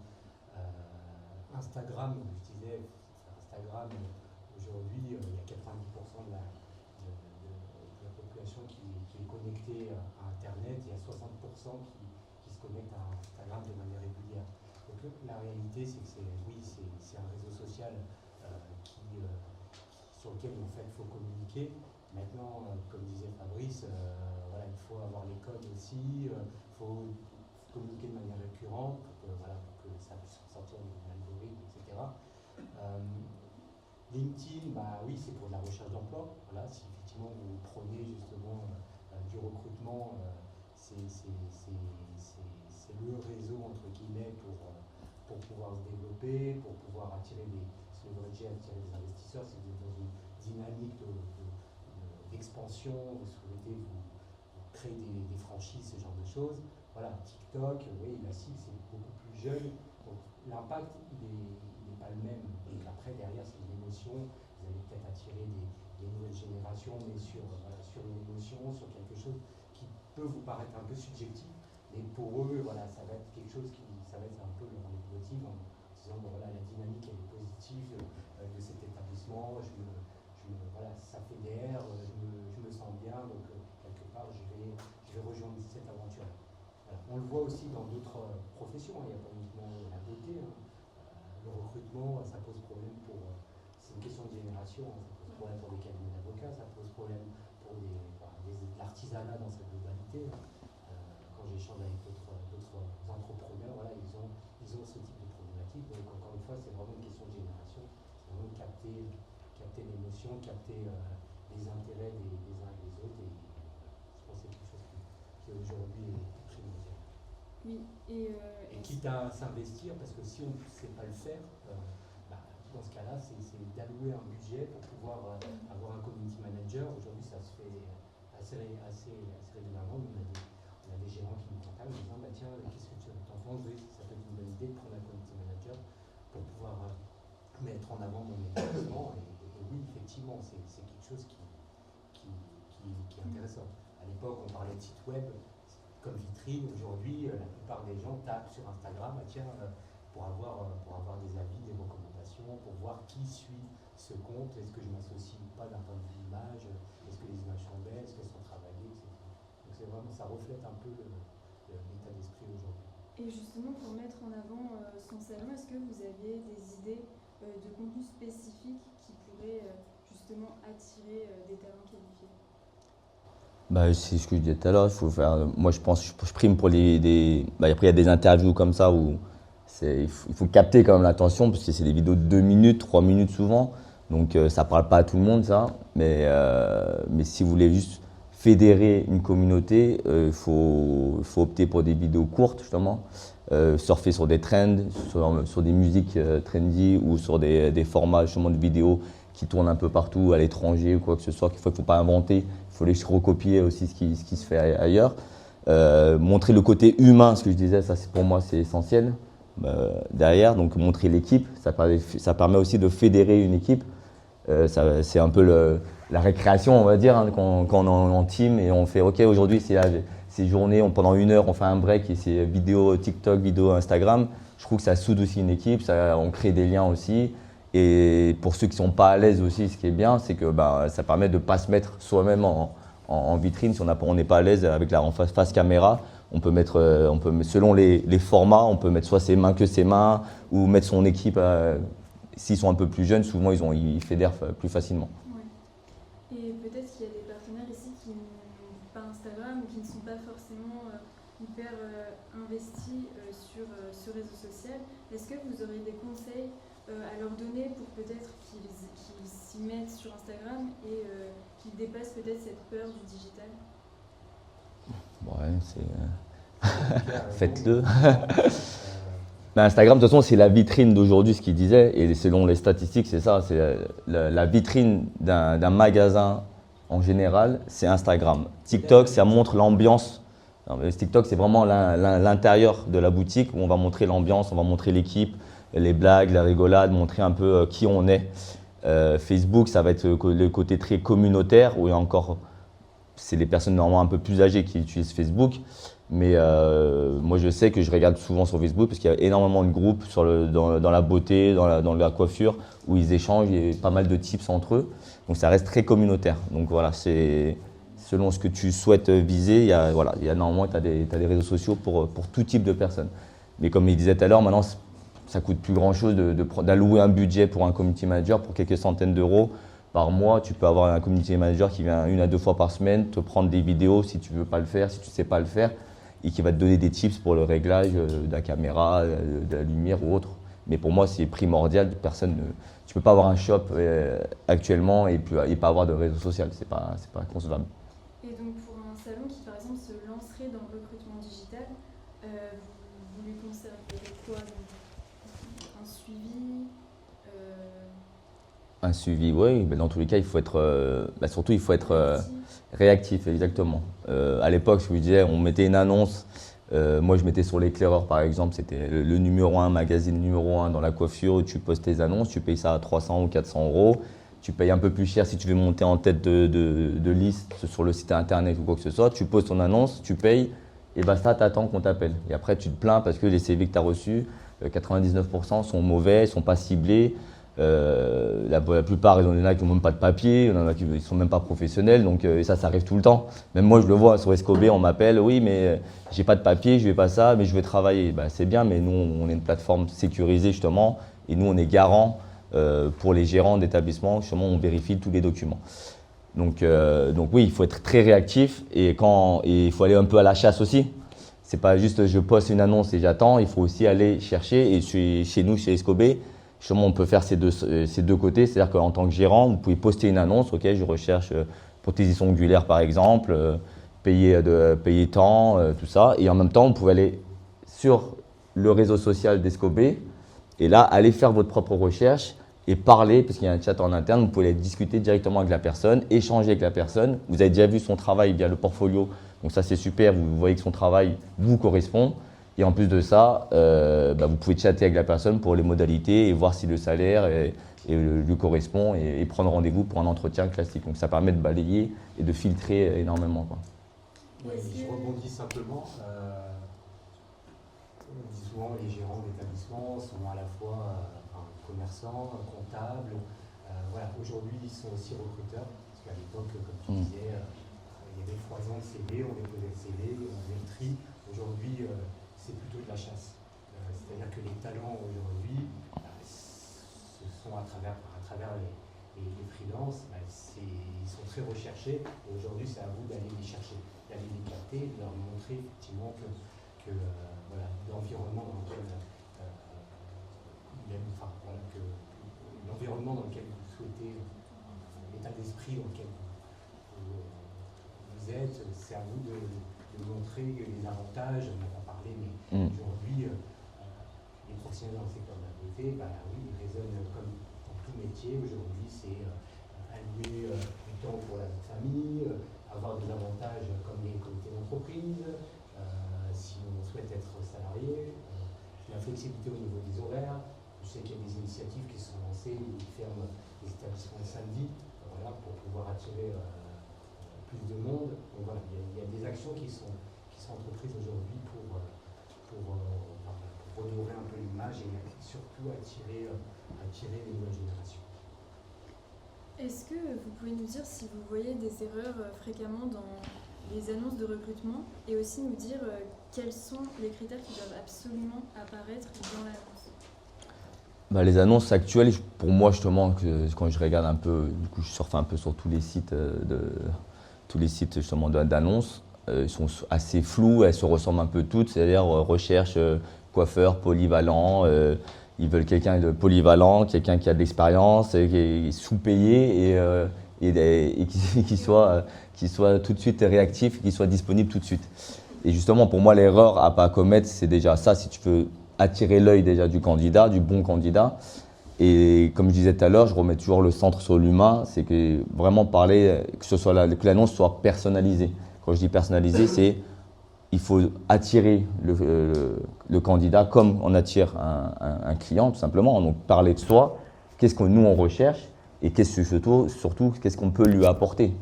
C'est ça maintenant que le candidat cherche. C'est juste quelle est la marge de manœuvre qu'il va pouvoir avoir. Est-ce que sûrement il y a des avantages avec le CE, donc ça c'est super parce qu'avec Treatwell vous proposez ça maintenant, donc il bénéficiera d'un CE. Ok, je peux lui offrir un samedi par mois, donc moi je vais arranger mon agenda en fonction et je vais lui donner un samedi par mois. Les horaires, des horaires, c'est des horaires classiques de boutique, je ne peux pas trop les bouger, c'est en fonction, mais qu'est-ce que je peux lui apporter en plus que les autres salons, les autres instituts de beauté vont pouvoir lui offrir, hormis le côté pécunier. Finalement, le salon doit autant se vendre que Exactement. C'est exactement ça. C'est donnant-donnant maintenant. Et le bon candidat, dans tous les cas, il va réfléchir de cette manière. Sinon, c'est trop facile de... Le bon candidat, déjà, s'il a vraiment du talent, souvent, il se met à son compte. Il veut se mettre à son compte maintenant parce qu'il connaît sa force. Grâce aux réseaux sociaux, justement, il arrive à attirer du monde. Donc, il va dire pourquoi je vais donner ça à un patron. C'est souvent comme ça qu'ils réfléchissent les freelances maintenant. C'est pour ça que ça a explosé ces dernières années. Est-ce que c'est juste une mode où ça va stagner? Peut-être. Mais je pense que oui, c'est ça. Il faut attirer le candidat et pour ça, il faut savoir se vendre. Et se vendre, c'est montrer tous les avantages qu'il va avoir chez soi. Donc c'est la partie justement un peu dynamique, montrer qu'il y a une bonne ambiance et ça passe par les réseaux sociaux aussi. Montrer que justement il va pouvoir avoir des horaires flexibles, justement qu'on est compréhensible sur ces choses-là, qu'on a un esprit d'équipe, peut-être des formations. Des produits avec lesquels tu travailles, ça aussi c'est important aussi.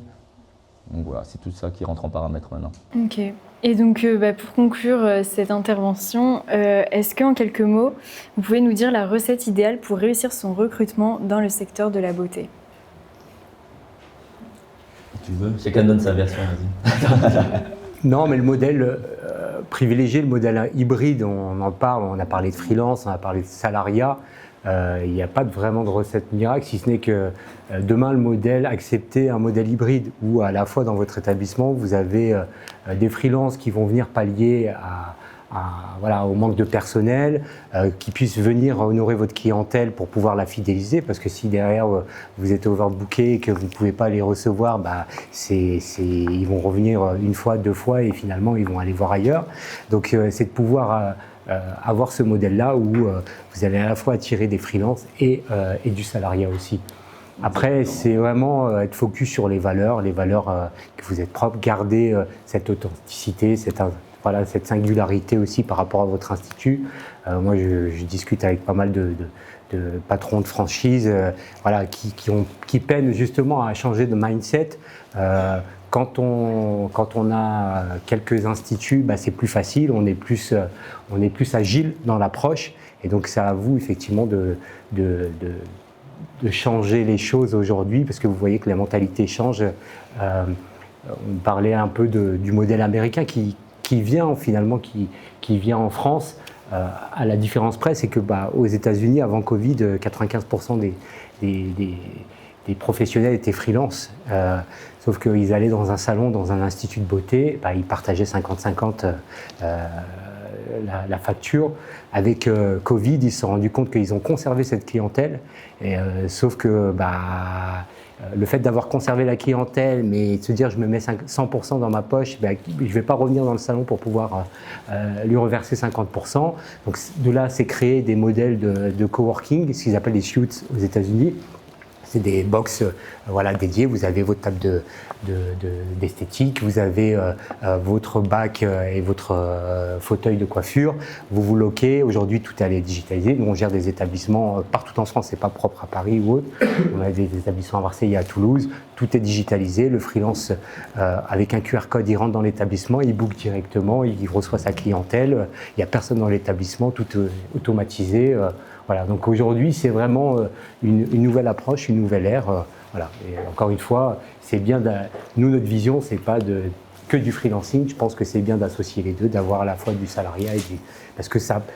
Le freelancing, c'est de l'entrepreneuriat aussi. Donc il faut avoir la personnalité pour pouvoir se lancer en tant qu'entrepreneur aussi, ce qui n'est pas le cas de beaucoup de personnes. Donc ils ont besoin d'avoir cette sécurité, d'avoir un cadre légal, etc. Voilà. C'est ça la recette un peu idéale, moi je pense qui va arriver là, c'est vraiment qui parle d'agilité. On parle d'agilité dans les startups parce que agile, c'est-à-dire pouvoir rebondir rapidement, de changer de business model rapidement, tout ça. Vous, en tant qu'institut de beauté ou salon de coiffure, on ne change pas de business model comme ça du jour au lendemain. C'est pas comme ça que ça se fait. Donc, il faut garder son authenticité. Mais quand on parle d'agilité, c'est pouvoir s'adapter aux nouveaux besoins et aux nouvelles demandes des professionnels. Et l'agilité, pour moi, c'est des salons hybrides, justement, c'est vraiment ça. Mélanger du staff et avec un peu de freelance pour combler, gérer ses pics d'activité. C'est-à-dire le samedi, vous savez que vous avez du monde. Arrêtez de vous surstaffer, prendre 4 personnes qui vont être là ou à faire du ménage 4 heures dans la journée, juste pour 3 heures dans la journée, vous allez rentabiliser en gros ces personnes-là. Moi, c'est ce qui arrivait dans mon salon. J'étais dans un quartier de bureau. Mes coiffeuses, elles travaillaient de midi à 14 heures. Elles étaient blindées. Et le soir, de 17 heures à 20 heures. Et le reste de la journée, c'était ménage. On fait les tris, on fait les stocks.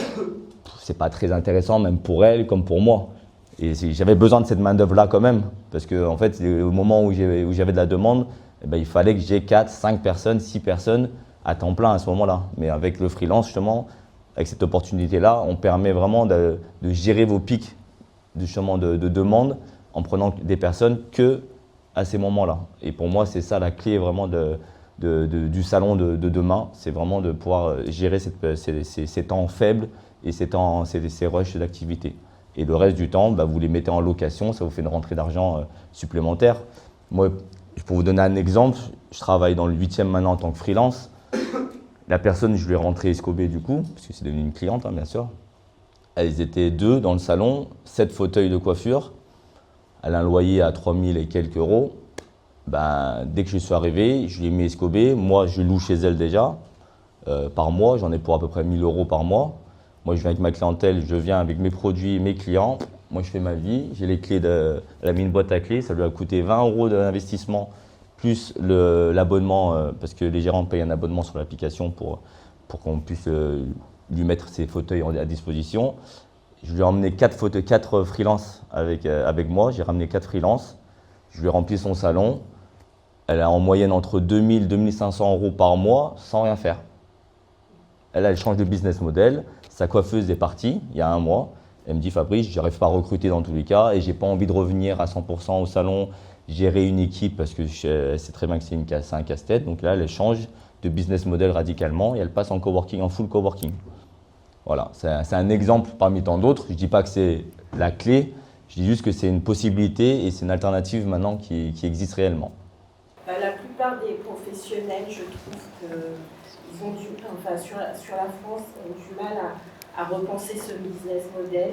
Et je pense que c'est une question de filière en fait. C'est depuis, en gros, qu'il faut expliquer qu'il y a tout à revoir. Pourquoi il y a autant de salons qui ferment?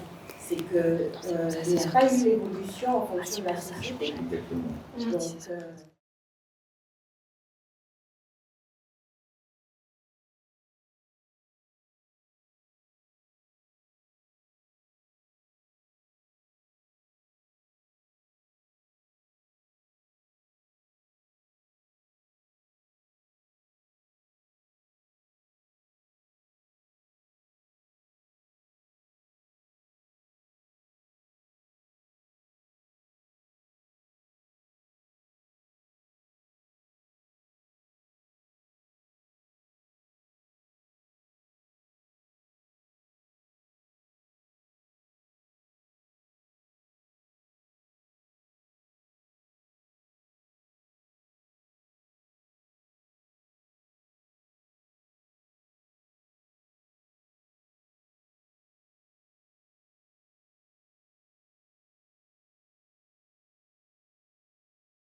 Et même pour la location de siège, hein, c'est compliqué.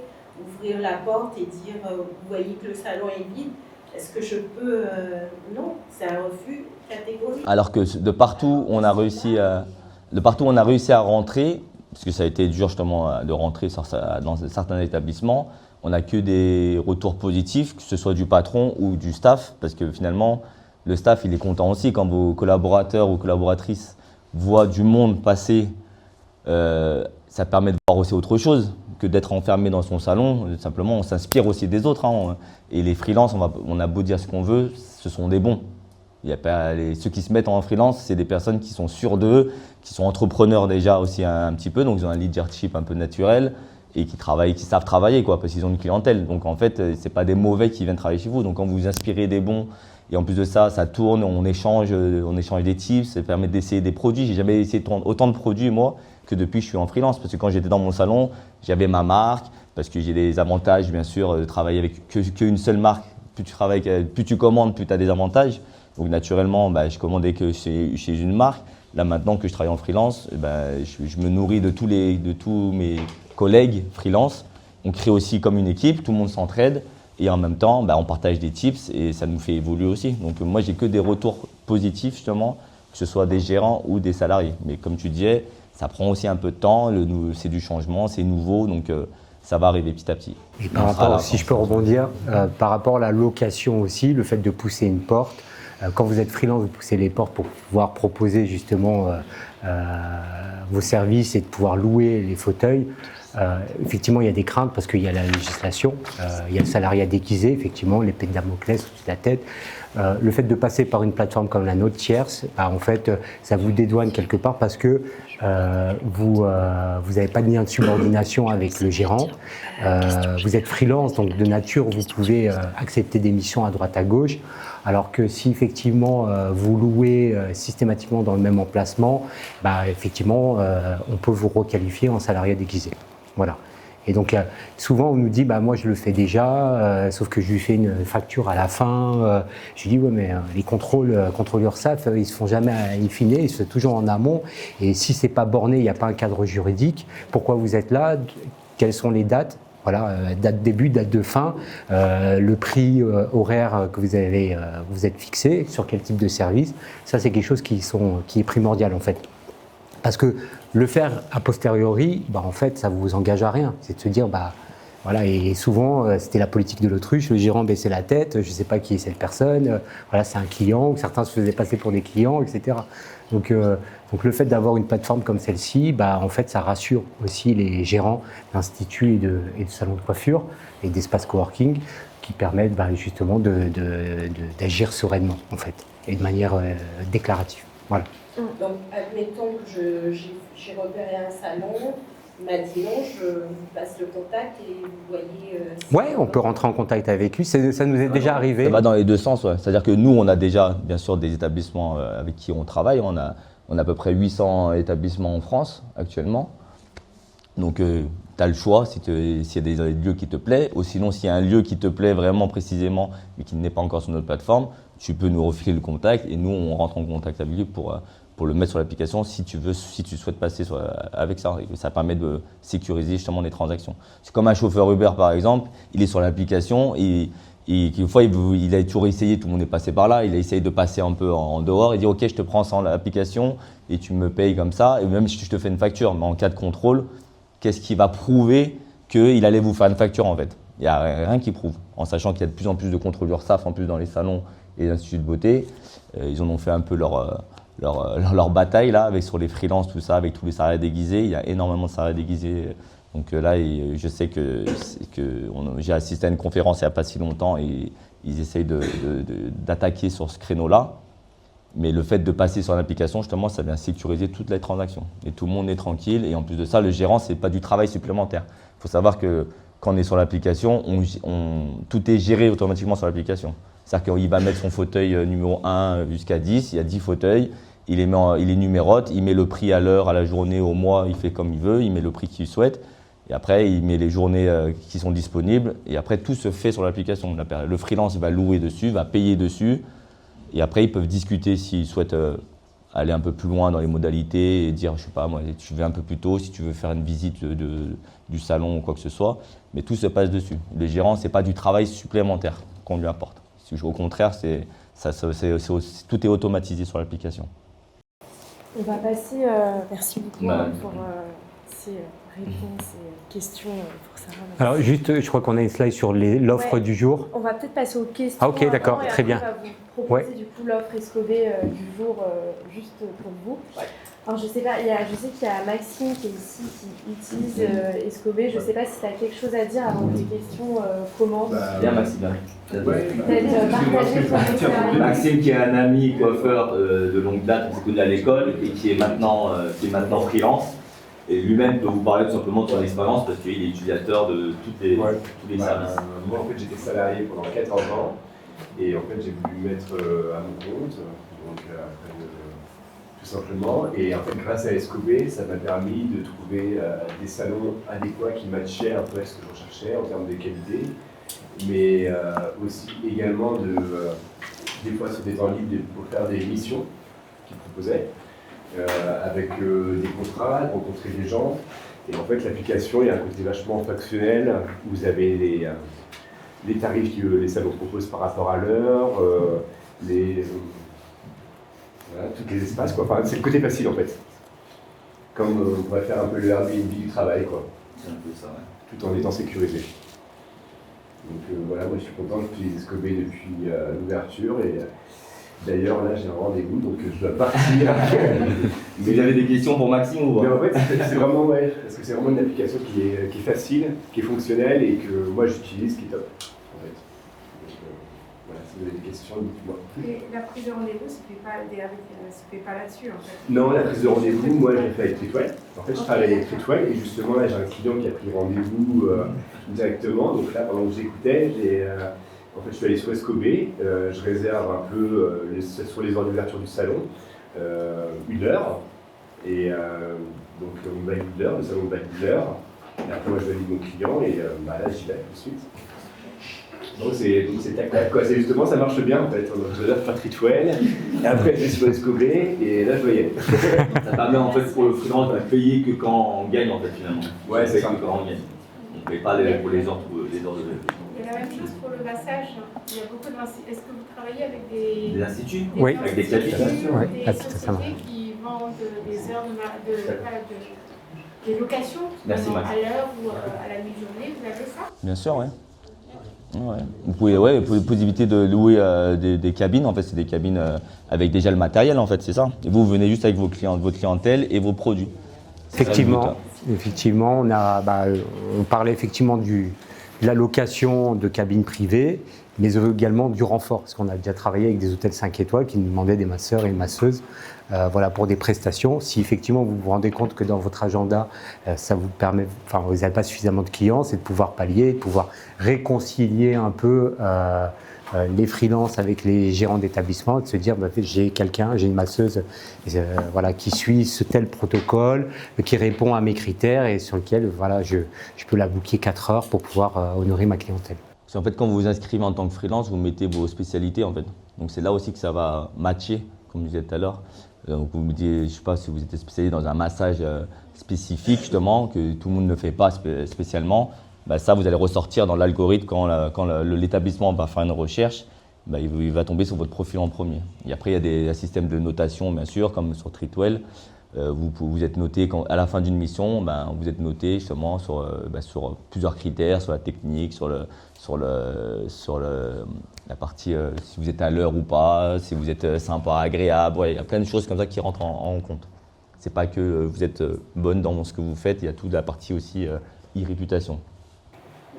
Moi, je travaille beaucoup avec, j'ai beaucoup de collègues, moi aussi je travaille en massage assis. Est-ce que vous avez ce type d'activité? Massage assis C'est pas nous qui définissons les activités en fait, c'est vraiment les établissements. Donc l'établissement va... Il y a pas de demande probablement là-dessus, c'est un peu trop spécifique. Ça c'est plus sur les entreprises, je sais que c'est plus d'entreprises, parce qu'on l'a déjà fait. On a fait déjà appel à des masseurs sur des bancs justement pour les entreprises. C'est facile de transporter. Après, dans les instituts plus classiques, souvent, ils font des massages plus allongés.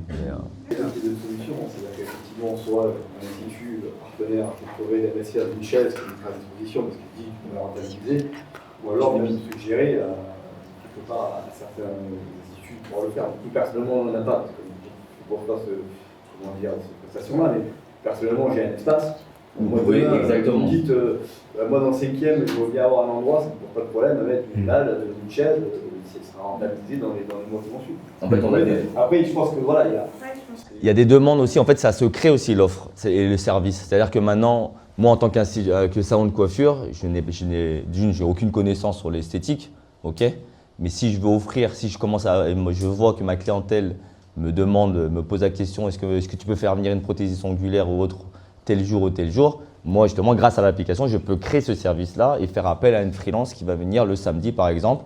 Je book les rendez-vous et la freelance vient, c'est moi qui la règle et tout ce qu'elle fait, ça rentre dans ma caisse. Donc voilà, tu peux créer aussi le service, c'est vraiment, ça va dans les deux sens. Il y a une question tout à l'heure, désolé. Bravo pour le concept, moi je veux plus aller vers les freelances qu'on a fait appel en renfort. Ouais. D'accord. C'est bien, ça peut sauver au cas d'arrêt maladie, au cas d'absence, ça évite les annulations de rendez-vous tout. Par contre, voilà, on sait qu'un certain client a l'habitude avec un certain niveau de prestation. Qu'est-ce qui me garantit que le freelance que je vais appeler en renfort peut offrir ce service à la même qualité ou voire mieux? On va prendre les prothésistes angulaires en exemple, parce que chacune a sa façon de travailler, chacune on va dire, a ses diplômes et ses compétences et elle travaille très différemment. Quels sont les engagements que l'application offre dans ce cas-là? Et surtout, comment dirais-je, si le niveau ou si la prestation, on a fait appel à des salariés qui disent très compétents et on a été tous très surpris. Voilà, je vais être... Bien sûr. Après ça, c'est le côté humain. Nous, on garantit rien du tout. Je veux dire clair. C'est-à-dire que nous, on garantit que c'est un professionnel qui va venir. Déjà. Bien sûr, nous, on vérifie les diplômes, on vérifie tout. On sait que c'est une professionnelle. Donc ça, déjà. Après, le professionnel a un portfolio, ce que je disais tout à l'heure. Ok, donc c'est comme un réseau social, Instagram ou autre, sauf que nous, c'est professionnel. Donc en fait, il va mettre des choses vraiment très plus… ça va être que des avant-après, ça va être que des mains, par exemple, pour les ongles. Il va mettre son travail. Donc déjà, le travail, elle peut mentir sur ça, mais ça se voit très vite. On est d'accord. Mais bon, ça, c'est le côté humain. On ne peut jamais vérifier comment on peut vérifier que la personne ment ou pas. Ok, donc il y a ce côté-là. Et en fait, la personne se tire un peu une balle dans le pied. C'est-à-dire que moi, si je vous vends mes qualités que je n'ai pas, je viens chez vous, vous allez me mettre une mauvaise note. Si j'ai une mauvaise note, naturellement, derrière, je ne vais pas monter dans l'algorithme. C'est-à-dire que je ne vais plus être retrouvé quand je vais chercher, je vais vouloir faire du renfort dans d'autres salons. Ok, donc naturellement, je me tire un peu une balle dans le pied. Donc en fait, il n'y a aucun intérêt chez nous, même dans toutes les plateformes, il n'y a aucun intérêt de mentir sur ces trucs. Après, il y a la partie spécialisation, ce que je disais tout à l'heure. Donc je vais mettre mes spécialités aussi, que ce soit en nail art, si je fais du gel, si je fais ceci, cela. Donc ça, on le met aussi en avant. Ok, donc c'est comme des sous forme de filtre en fait. Ok, et voilà. Donc dans tous les cas, il n'y a pas de. Nous, on ne peut pas garantir qu'une personne va vous correspondre parce que ça se peut même c'est juste la personnalité qui ne va pas vous correspondre en fait tout simplement. Et après le professionnel aussi, il y a une tarification. Donc ça vous permet. Tout le monde ne le remplit pas. Je ne vais pas vous cacher parce que les gens souvent, comme c'est encore nouveau. Les personnes, ils veulent faire le moins possible, donc ils s'inscrivent dessus quelquefois et ils pensent que ça va rouler tout seul, comme je disais tout à l'heure. Ils disent « Ok, je me suis inscrit dessus, je vais pouvoir travailler ». Mais bon, c'est comme un site de rencontre. Si, je reviens toujours avec le site de rencontre parce que ça parle un peu à tout le monde. Mais si tu ne peux pas t'étonner de ne pas trouver un partenaire si tu ne mets pas de photo derrière et tu remplis rien en fait. C'est juste ça, ça ne matchera pas. C'est exactement pareil sur Escobé. Si tu ne mets pas de photo, si tu ne mets pas un minimum de descriptif, et un minimum tes tarifications. En fait, la tarification va pouvoir, en fonction de sa tarification, tu vas pouvoir voir, te situer en fonction de lui. Si moi je travaille dans le haut de gamme, même moi, je vais rarement aller travailler pour un salon qui fait du low cost. C'est normal parce que j'ai mon image aussi à entretenir et j'ai pas envie spécialement de me rabaisser. Voilà, c'est juste une autre façon de travailler. C'est un savoir-faire, mais il y a un savoir-être aussi avec. Donc si je suis dans le bas de gamme, pareil, je ne vais pas aller travailler dans du luxe, alors que je sais très bien que je ne vais pas correspondre en fait. C'est exactement la même chose. Et avec Escobé, on permet de faire ça. Et tout ça, c'est sous forme d'algorithmes qu'on a mis en place, qui vont matcher, justement, on va matcher les profils. On a essayé de faire au maximum. Maintenant, il y a toujours le côté humain, malgré cela, où ça, malheureusement, on ne contrôle pas. fait, juste pour alimenter le débat, c'est pas vraiment une question, mais ce que disait la collègue là, il y a quand même aussi quelque chose dans l'histoire du renfort, c'est vraiment dans le cas du renfort au cas où, voilà, il y a tout on a été planté pour parce qu'après derrière, vous alliez se faire couper les cheveux, pourquoi finalement Bien sûr qu'on crée un... Non mais on est d'accord, c'est qu'à un moment donné, on a quand même une marque de fabrique, il y a des codes, il y a la partie de l'hygiène, tout ça, il y a tout ça qui va rentrer en compte, et puis il y a aussi l'espace, les outils. Enfin, nous par exemple, on recrute la nouvelle, en fait elle a à peu près 15 jours de formation, voilà, d'accompagnement pour les produits, tout n'est pas forcément étiqueté, mais ça c'est pour les cuticules, ça c'est pour ceci, tout cela. Donc il y a tout ce travail-là. Donc peut-être que dans ce concept-là, il y a peut-être quelque chose à faire un peu en mode, espèce de speed dating sur un portfolio d'intervenants sur lequel on peut tester, entre guillemets, travailler ponctuellement sur des choses, histoire de dire, ok, j'ai mon panel de freelance sur lequel je peux après taper dessus. Vous voyez, c'est une espèce de... Ouais, mais c'est exactement ce qui se passe, c'est-à-dire que dans tous les cas, il va falloir tester la personne. Vous ne pouvez pas faire venir, un freelance ne va pas venir se déplacer et tester gratuitement, on va dire, la journée et dire, ok, c'est bon, je te corresponds à toi. Et après, je vais faire la même chose demain. Je sais bien, je te corresponds à toi. Je vais perdre 2 mois à juste tester pour rentrer dans le compte. On a les favoris, vous pouvez les mettre en favoris, vos freelances. Et après, dans la com, peut-être justement, parce que la manière dont on présente le truc, c'est que je sélectionne, non, mais peut-être dire, il y a peut-être ce pré-travail à faire. Enfin, quand j'ai parlé de speed dating, c'est un peu dans le truc où, ok, il faut peut-être, dans les fameux trucs à remplir, etc., il y a peut-être aussi dans les deux sens, créer justement, potentiellement, on va dire, une potentielle collaboration, même si elle ne va pas forcément y être, mais on sait déjà valider des petites choses, par exemple. Nous, on est facilitateurs, mais après, ça reste très subjectif, parce que vos demandes, entre 2 personnes, voilà, vous pouvez interpréter les choses différemment. Vous voyez ce que je veux dire? C'est dommage que Max soit pas parti, parce que pour le coup, lui, il est coloriste, dans le luxe, dans le très luxe. Quand il était appelé en mission, justement, il a mis ses spécialités, il s'est coupé les cheveux, il sait faire des brushings, il sait faire tout, hein. Mais lui, sa spécialité, c'est la coloration, balayage et coloration. Donc quand on l'appelle essentiellement pour de la coloration en fait. Vous voyez? Et c'est exactement ce que je voulais faire comprendre par rapport à ta question. C'est que justement, quand tu fais venir un collaborateur comme ça, nouveau, que tu ne connais pas, et c'est normal, c'est la peur du... C'est normal, hein, on ne sait pas qui tu vas avoir affaire parce qu'il a beau avoir un beau portfolio, un bon compte Insta, machin, ça ne veut pas dire que ça va matcher spécialement. C'est à toi aussi, en tant que gérant d'établissement, de ne pas l'appeler pour faire une journée complète où tu vas le charger de 10h à 20h non-stop et avec toutes les prestations qui sont sur ta carte. Tu vois ce que je veux dire? Tu vas le faire appel peut-être pour des petites missions, au début peut-être de 2-3 heures, juste pour tester justement la personne. Sur du vernis simple, tu lui mets des poses de vernis simple, peut-être du gel, un truc un peu que tout le monde fait, un truc un peu générique. Et là, ça te permet de tester. C'est comme ça que moi je le vois, comment j'ai conçu un peu ce service-là, et c'est comme ça que je l'utilise aussi en tant que freelance. C'est-à-dire que tu ne fais pas appel à quelqu'un, c'est rare qu'on fait appel à quelqu'un une journée entière et qu'on le charge. Pour l'instant, ça n'est jamais arrivé, justement parce qu'il y a toujours cette appréhension au début. Et en fait, une fois qu'on fait une mission ou 2 missions, ça fit bien, on peut le mettre en favori, et il y a des personnes justement qui tournent avec après 4-5 freelances, et en fonction des disponibilités, ils vont sur l'application, et ils les retrouvent directement, ils n'ont plus besoin d'aller chercher l'algorithme où on va le proposer une multitude de freelances. Il va directement dans ses favoris et il va directement booker le freelance qui est disponible. J'ai une petite question. Est-ce que les pros aussi, enfin les instituts, sont notés également? C'est que les... Ouais, également. C'est dans les deux sens, exactement. Parce qu'il peut y avoir aussi de l'abus de l'autre côté aussi. Donc pour que ce soit fair, tout le monde est noté. Ouais. C'est juste une notation avec un commentaire, oui, exactement. Ouais. Exactement. Moi, on a eu la partie renfort, la partie justement B, c'est vraiment quelque chose qui peut m'intéresser. Parce que, comme vous disiez tout à l'heure, 12-14 heures, 18-20 heures, enfin 17-20 heures, parce que le reste, c'est pas grand chose. Et puis ça marche aussi dans le temps. C'est-à-dire effectivement en hiver, en tout cas dans l'esthétique. Bien sûr, il y a des périodes. Ça marche pas bien. Donc, nous, c'est vrai que notre institut, on a dû dimensionner pour pouvoir prendre la charge de travail là, de maintenant, de mai à août. Du coup, j'étais obligé de doubler ma capacité. J'ai eu la chance de prendre le local d'à côté. Donc j'ai x2, sauf que mon x2, je le remplis de mai à septembre. Après, derrière, l'autre, il est vide tout le reste de l'année. Donc, c'est une charge. Ouais, donc du coup, en mode saisonnier, quoi. C'est comme un restaurant. Donc, du coup, c'est vrai que ça peut être intéressant. Alors, ma question, c'est est-ce qu'il y a un système d'agenda partagé ou autre? Parce que c'est un peu comme pour Critwell. Bon. J'ai un outil à moi qui permet, j'ai ma réservation en ligne personnelle, voilà. Mais je ne peux pas me permettre manuellement de remonter tout le monde, j'arriverai pas.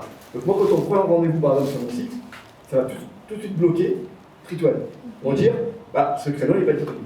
Donc est-ce qu'il y a quelque chose d'un peu de similaire? Parce que dans ce cas-là, ça serait intéressant de se dire, avec des synchronisations d'agenda, et potentiellement avec Critwell également, on n'en sait rien, où finalement, nous on a un espace qui va être disponible, les personnes vont pouvoir réserver, et puis derrière, oui, c'est dispo, pas dispo, même nous, on peut bloquer pour dire, là, la cabine n'est pas disponible de tel jour, de telle heure à telle heure, mais elle est disponible tout le reste du temps. Vous allez très loin là, c'est très bien. C'est ce qu'on aimerait faire, et j'espère qu'on pourra le faire avec Critwell dans le futur, mais pour l'instant, non, on ne fait pas ça. On fait pas ça. Manuellement, c'est manuellement parce qu'en fait, c'est deux services quand même différents. C'est-à-dire que Critwell vous apporte de la clientèle. Nous, on vous bloque un fauteuil en fait. Donc, idéalement, je suis d'accord avec vous, c'est qu'il n'y a personne là et donc il est disponible pour un fauteuil et du coup, quelqu'un peut le réserver. C'est ça que vous êtes en train de dire. C'est que quelqu'un peut le réserver parce qu'il est disponible et si sur Critwell, il y a un client qui se met, naturellement, il n'y a plus… c'est automatiquement, mais globalement, c'était l'idée de se dire, parce qu'après, avoir à gérer, alors soit, effectivement, on fait un truc fixe, donc je me dis, tous les mardis, c'est ma journée creuse, les personnes mardi. Donc j'ai ma journée creuse, donc l'espace est disponible tous les mardis, donc la limite, voilà. Et après c'est pour avoir un truc un peu plus dynamique, dans le sens où à un moment donné, une fois que l'espace, il est beau, il plaît, etc.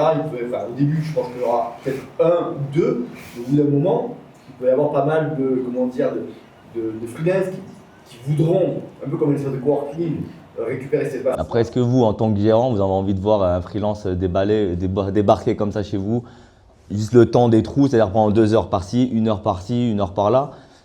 Moi, c'est un espace complètement indépendant. C'est juste à côté, par contre, pour votre espace, justement, vous savez que vous ne l'utilisez pas la moitié de l'année. Justement, la moitié de l'année, vous ne l'utilisez pas, vous le mettez en coworking, et là, c'est que des freelances qui sont à l'intérieur. Et là, ça vous rentabilise, et ça vous rentabilise l'espace. C'est surtout comme ça qu'il faut voir sur la globalité. Mais pour l'instant, non, on aimerait bien.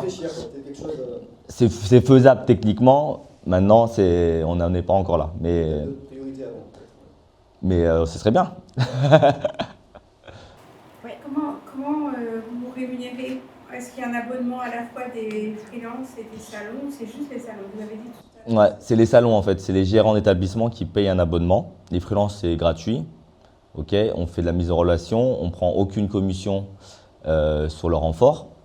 Le paiement se fait on vous aide à effectuer le contrat sur l'application, mais on ne prend aucune commission dessus. Le contrat, c'est juste en cas de contrôle, ce qu'on disait tout à l'heure, en contrôle URSSAF, ça vous permet de vous dédouaner, dire ok, il y a une date de début, date de fin, j'ai un contrat avec telle personne, on reprend tous les champs, justement, quand on s'inscrit en tant que freelance, on vient mettre son numéro de SIRET, on vient mettre son assurance, tout ça, donc on vérifie qu'il est apte à travailler, justement qu'il est en règle.